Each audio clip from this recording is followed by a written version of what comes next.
Hey everybody, welcome to Alcohol Free Radio. As I mentioned, this is an exciting episode because I get to reconnect with a friend and colleague, Jillian Fontana. We met as in the business early on, is a professional sommelier turned founder. So we're going to get to hear that story and what's been happening in the few years since we last had an episode. So welcome, Jillian. Thank you. Yes, great to be back. Yeah, it's great to see you. I know we've run into each other here and there over the years in Connecticut, in the circles. Yes, we have. So wanted to let everyone know. So the last time we were on, or you were on, it was an in-person episode. We got to sit down and we were actually trying wines. And, at the time, and still to this day, I'm not a wine expert. So we're really looking to you to get a sense of, because it's a non-alc wine, there is obviously a difference, but what are you seeing? What are you smelling? What are you tasting? So it was really fun for me to get to do that with you. And I know we've been able to do that here and there since then. But that's the last time you were on the show. So kind of bring us up to date from then until now in terms of what you've been doing, what you've been working on, and how you go from sommelier to founder. I know it's a big jump, isn't it? So the first time I came, we tasted, that was really my first foray into alcohol-free wines. It was really interesting for me being so steeped in the world of mainstream wine and tasting those. And there were some not great ones, and then there were some great ones, like Wander and Found is such a great line of alcohol-removed wines. But as, in those 3 years, being steeped in the industry, I found my personal relationship with alcohol began to change. I felt that I was kind of reaching for a glass of wine more often than I thought was the best idea or the healthiest for my body. So over that course of time, I started to bring in other non-alcoholic options. And it was tricky because I would go out and I would try certain things. And as a somm, I'm really specific in what I like to drink, and I want everything to have a certain type of complexity and taste and balance, right? All the tenets of a good drink are what I look for. And I was finding that there was sort of a gap. There wasn't really anything that I was gravitating towards all the time.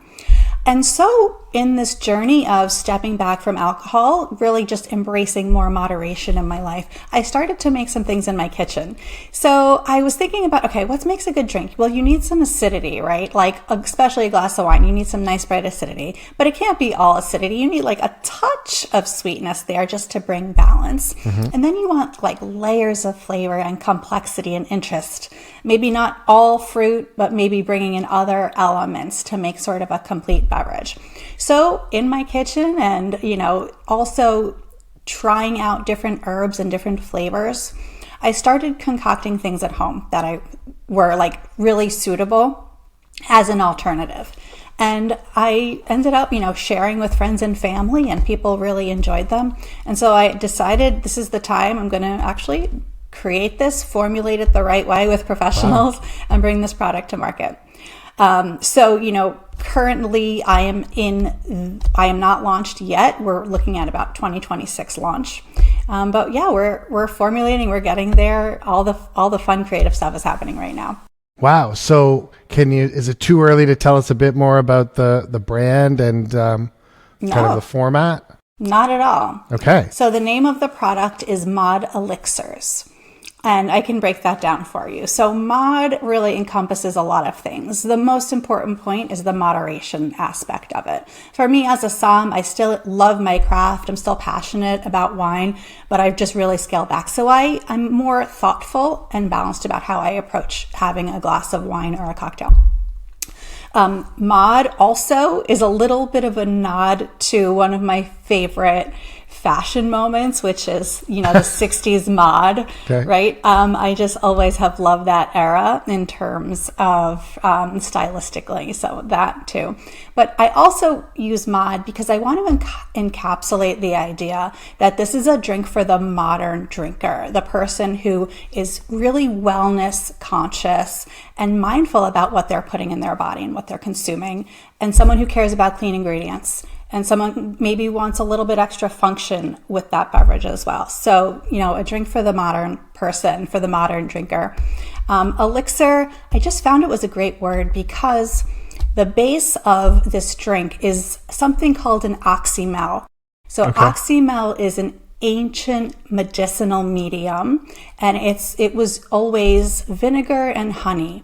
So vinegar and honey was able to capture the essence of many herbs and minerals when delivering like ancient medicine.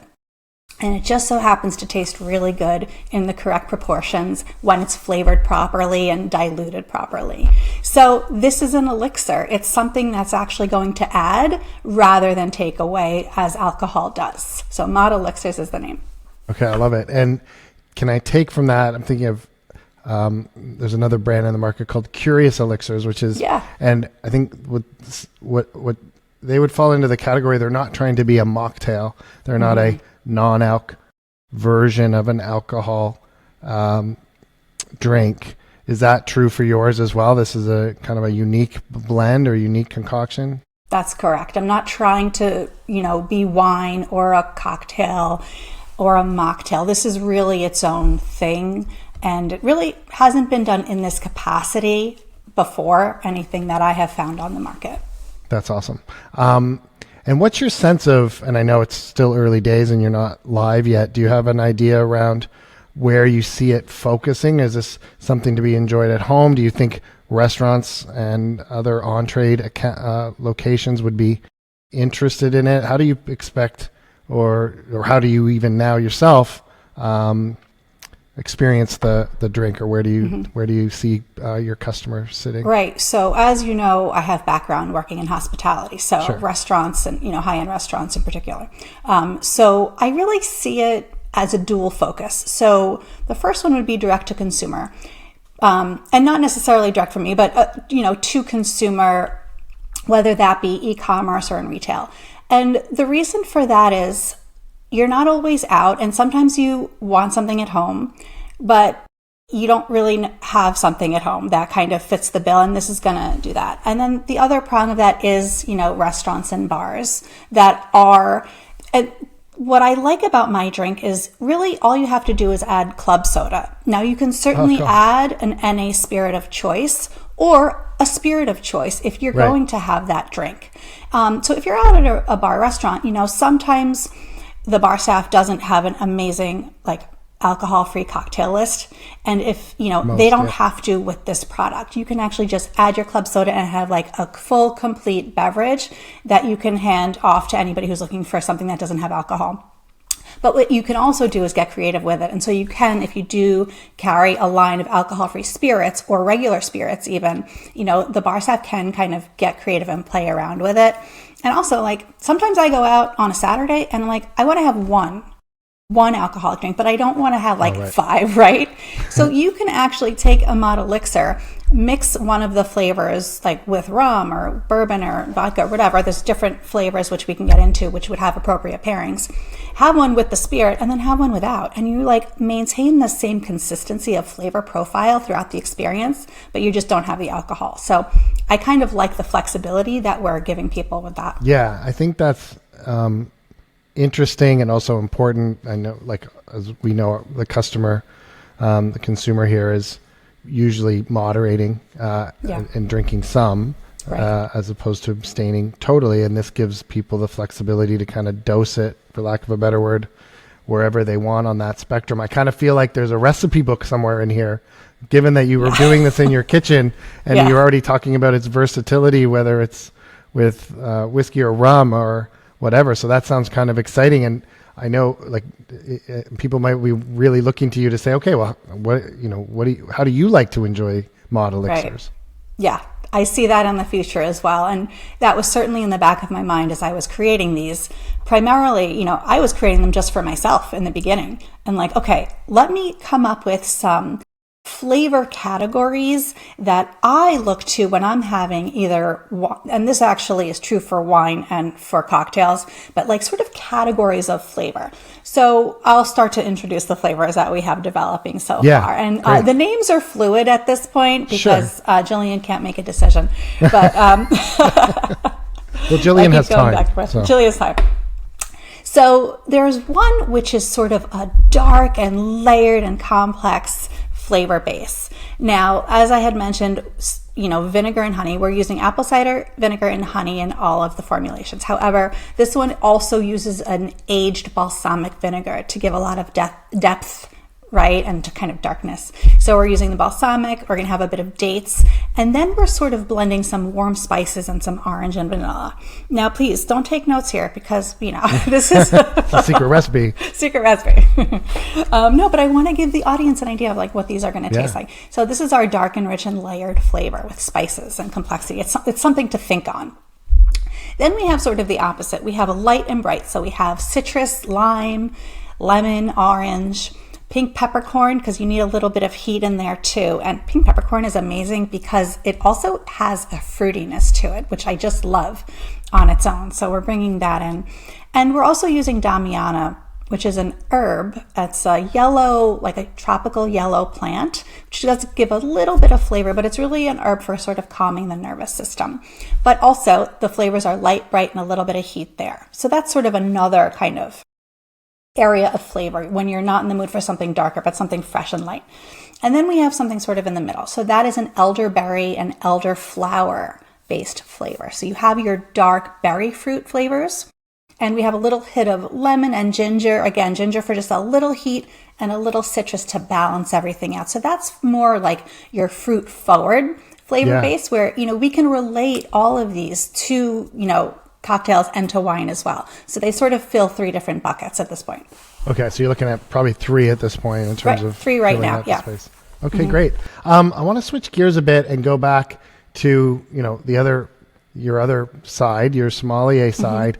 Has the non-alc wine part of your sommelier profession or work stayed? And with that in mind, have you noticed any trends in terms of evolution, any new brands or adoption in the amongst your client base, or just generally, what are you seeing, given that you're such an early entrant of somebody who's an expert in the wine industry as a sommelier, but also was open-minded enough to kind of sit down with me early on and look at some non-alc wines where a lot of other people might have, and even still to this day, are turning up their nose. Yes.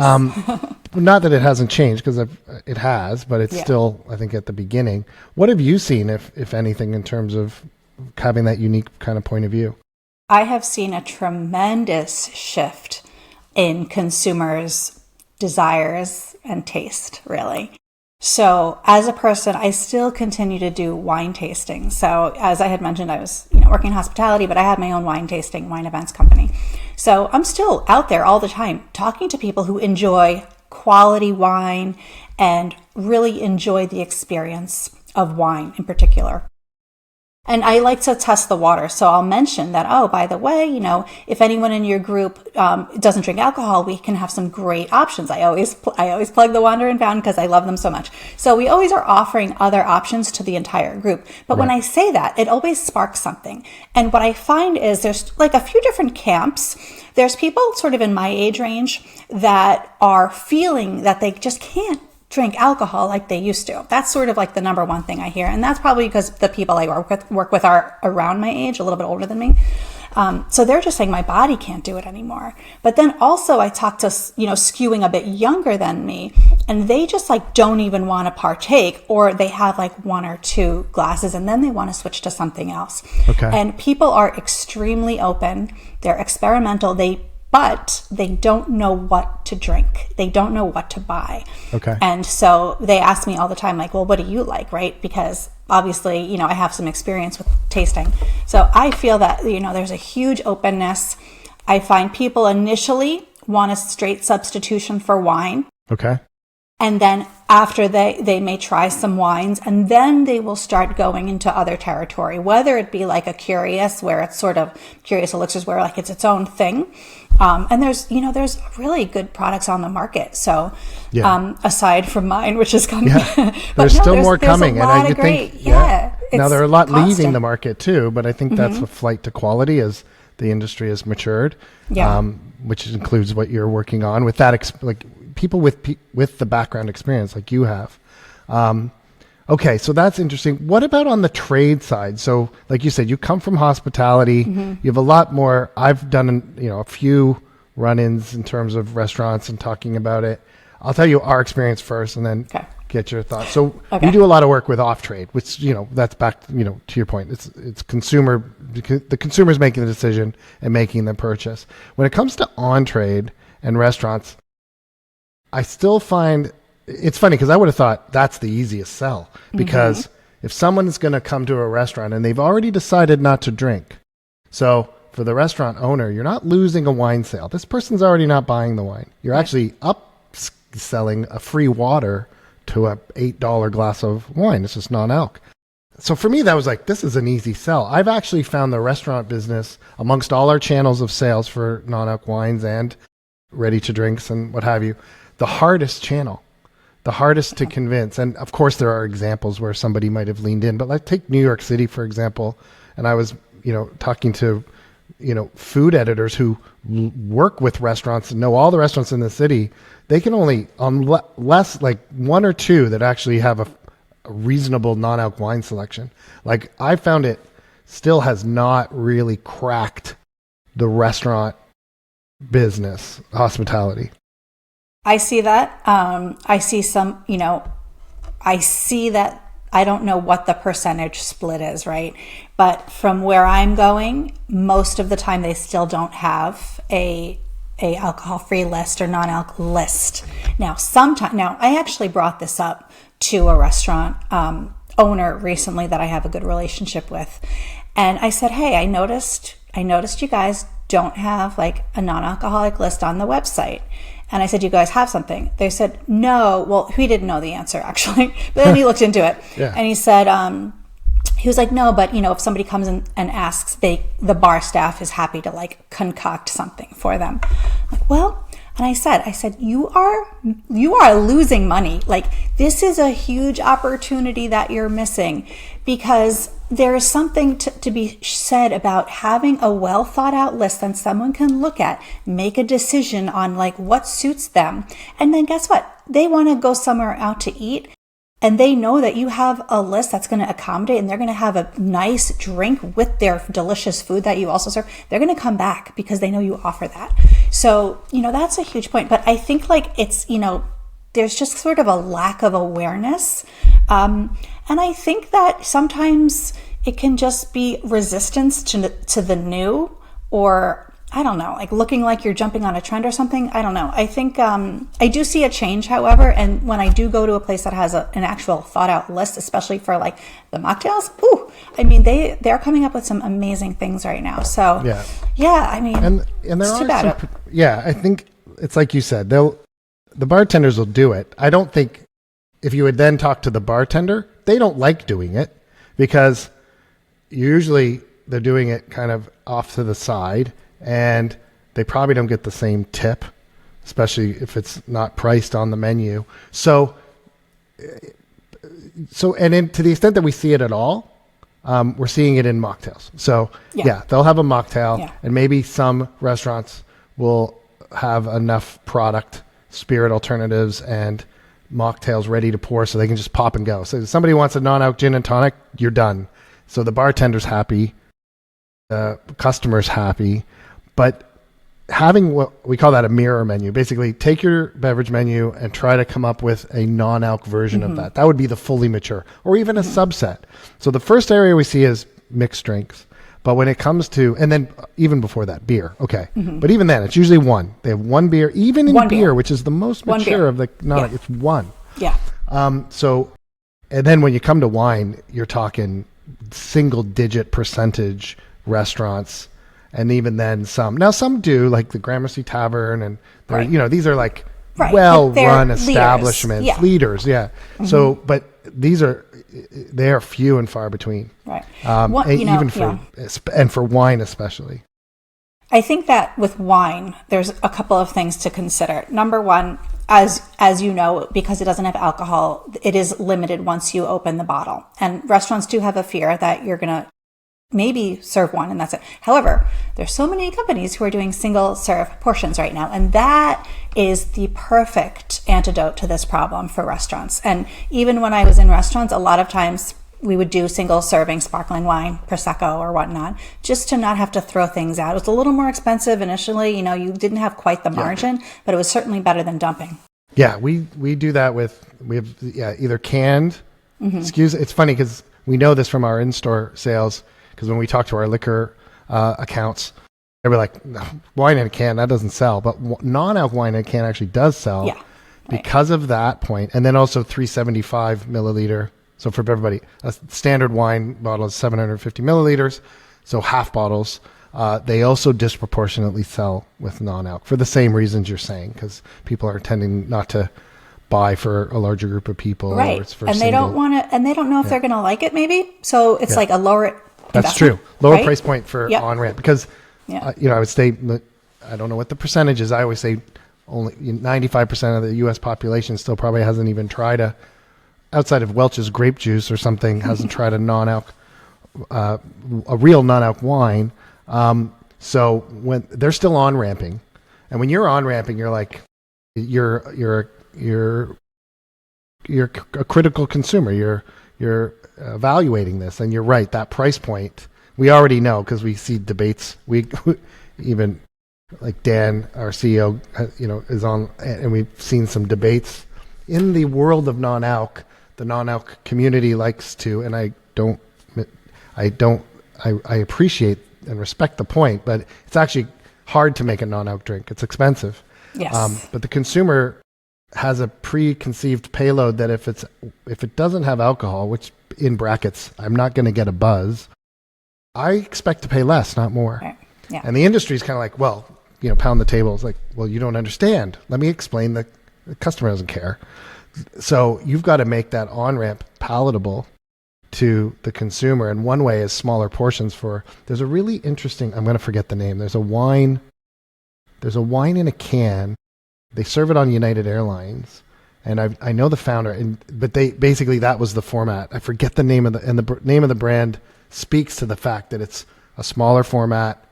And with that, it's actually an alc wine. They do have a non-alc SKU, but they alc wine. But the idea is, yes, it's wine, but I'm getting less of it. I'm actually physically consuming less liquid as another way to moderate.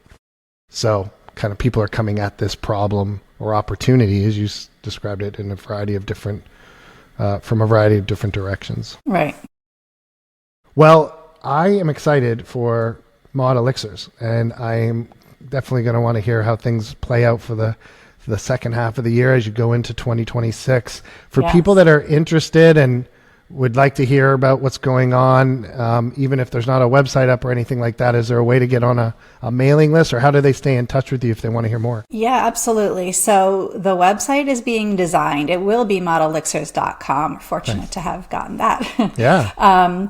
If you want to follow us on Instagram and TikTok, we have the same handle. It's just at Mod Elixirs, and it's spelled Elixirs, which is the correct spelling of it. Okay. And then also we can link, I do have another sort of landing site which connects to all of the social media handles, as well as my podcast as well. So good. And then we'll have this in the description when we go live with this podcast. So I am excited to stay in touch about that, and also continue. We're due for another geek out on. I know. I've got probably a half dozen to a dozen wines ready to be sampled if you're around. So I can't wait. Good. Jillian Fontana, sommelier turned founder and founder of Mod Elixirs. So thanks for coming back, and it was great to catch up. Thanks, Chris. Take care. You too. Bye. Well, we hope you enjoyed this episode of Alcohol Free Radio. We'd love to hear from you. Send us a message on social media or through email at hello@betterroads.com. Great to be here with you all together. Take care.